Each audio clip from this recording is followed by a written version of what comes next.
I'm looking at this article and it's looking back at me and I'm puzzled and probably the article is puzzled as well.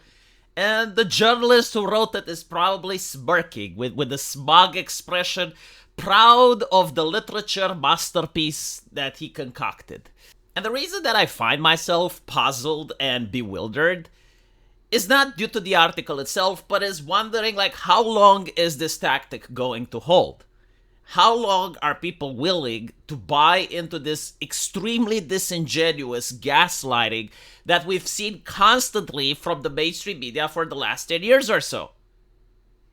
If you don't know what I'm talking about, you realize that lately there are some taboo subjects in society that you aren't allowed to talk about. It's almost like they're part of a new religion, and if you talk against them, you're blaspheming. You're not just wrong. You're an evil person that has to be ostracized from civilized society. And one of these topics is about immigration. You're not allowed to be against it. You're not allowed to criticize it. You're not allowed to say anything negative about it. The only thing that you are allowed to say is that you want more of it, or that it's a great thing, it's an amazing thing, and even though it doesn't benefit you financially, you have to pretend that it does. And so the media noticed that as time goes on, more and more people are dissatisfied with immigration.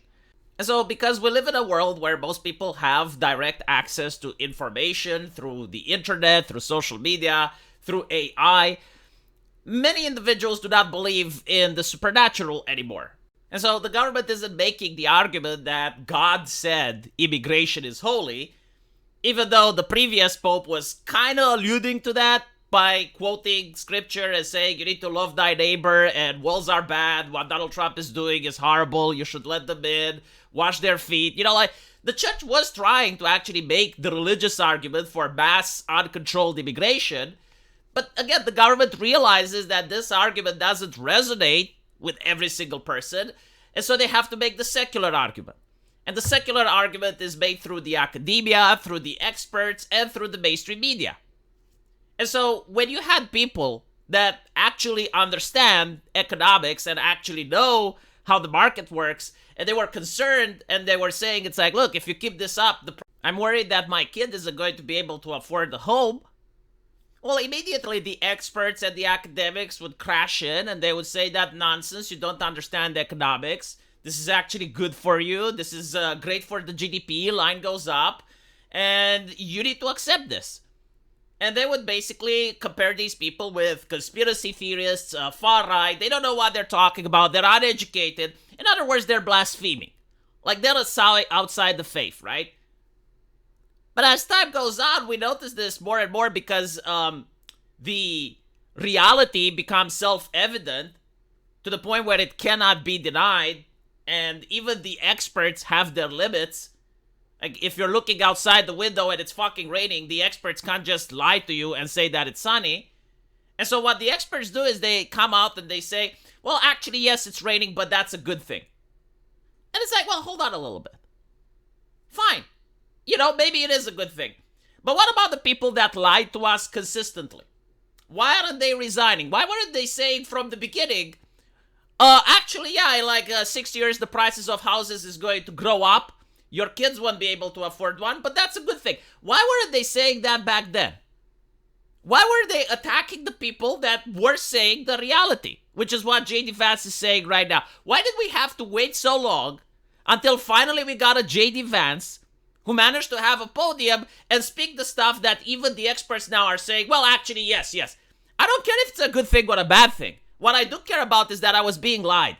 I was being lied by the mainstream media, I was being lied by the academics, and I was being lied by the experts. Now, it's understandable that the experts are fallible, right? At the end of the day, we keep forgetting, but it's true, they are human beings. They make mistakes. But do they get punished for their mistakes? If an engineer builds a bridge and it collapses, doesn't the engineer get punished? If a doctor botches an operation, doesn't he get punished? So my question is, like, why aren't the experts being held accountable? Ever. Even when they fuck up with things that are so fucking obvious. Yes, more people want houses, price goes up. It's not rocket science. Like, this isn't some, like, deep economic theory that you need to go to a university to struggle in order to figure out. People on 4chan were figuring this shit out years ago. And usually what the experts did is like they tried to make the economy more complex than it actually is. They're trying to make it more ambiguous. It's actually very difficult to understand. No, it's fucking not. More people want something. That thing becomes more valuable. You don't need to go to a university to get this. But what is frustrating is when people are saying this, which is true, you have an army of experts correcting them. And they're correcting them for years so that no policy change is made, so that you delay the JD Vance from manifesting itself.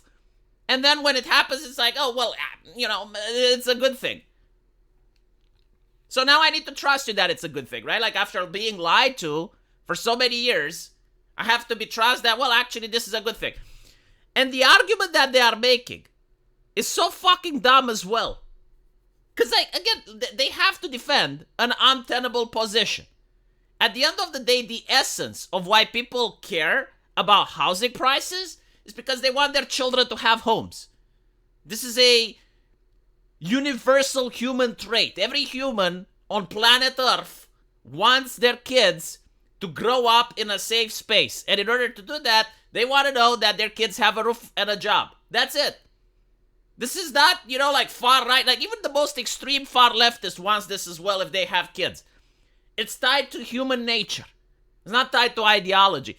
And so what you're basically telling people is that, well, you should put up with it. It's actually good that the prices of houses are exploding. Yeah, you got like all those chicks in Canada making videos in their cars saying that they can't pay rent, that they can't afford to pay more. That's actually a great thing. It's good for the corporation, not for you. But like, you should be loyal to the company. Because at the end of the day, this is what they're doing, right? They're basically saying that a nation isn't a country anymore in the traditional sense, but it's an economic zone where transactions happen. And so, as long as the transactions happen and someone makes some money, you should be happy. If your lifestyle goes down, you should shut the fuck up.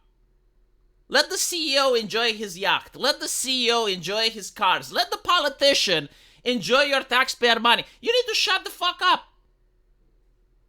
And they don't get why people are upset. They don't get why JD Vance constantly manifests itself throughout other places in Europe, where people are experiencing the exact same thing. One of the worst things that has happened in human history is when the governments introduced the income tax. Because when the governments realize that they can actually take wealth from their own population, they realize that they don't have to represent the people anymore, and that the financial incentive is to exploit the people. This is the reason that people were rebelling during medieval times. Like back then, they were being taxed 15%, and they considered that to be too much. Now you're getting taxed around 50%, and what do they do with your money? Well, they're justifying policies that may go against you, and then they censor you just like the peasant that you are. And so, you know what's a good thing in all of this? You know what's okay in all of this? That JD Vance became vice president. JD Vance became vice president. He's cracking down on all the leftist shit, and that's a good thing. My favorite take in this, and by the way, like I've heard it being said in the UK, is that they're saying, well, a lot of immigrants are in construction. So like without immigrants, there aren't new homes. And so their circular logic is that you need more immigrants so that they can build more homes for more immigrants. I mean, if you look at the statistics and you notice that the birth rates are being down, then basically what they're saying is that every single house that's being built is for another immigrant. Now, again, maybe this is a good thing. Maybe people want this. But why do you need so much censorship, so much suppression, so much gaslighting? Why are you behaving like it's a toxic relationship between the politicians, the academia, and the citizens? Why can't you have honest debates about it? Why did you lie to the citizens for so long that actually the price of housing isn't going to go up? And it's a far-right talking point. Why did you have to do that? And if you didn't, why aren't you punishing the people that did? Why aren't you calling them out? Why aren't leftist politicians upset that the academia were lying to them for so many years? Because at the end of the day, it's a lot of young people that are upset. I got my house. I don't fucking care. But there's a lot of young people that care. They want to buy a house too. They want to know that they have a place to live. And they don't want the cost of living to be so excruciatingly high that their country becomes like the United Kingdom or Canada. But in the meantime, we're going to keep finding out that, yes, housing prices are increasing, and that's okay. Well, at least we skipped a step now, and we've moved away from gaslighting to at least embracing some version of reality, right? Baby steps, I suppose. Let me know what you guys think, and as usual, I will see you in the comment section. Take care.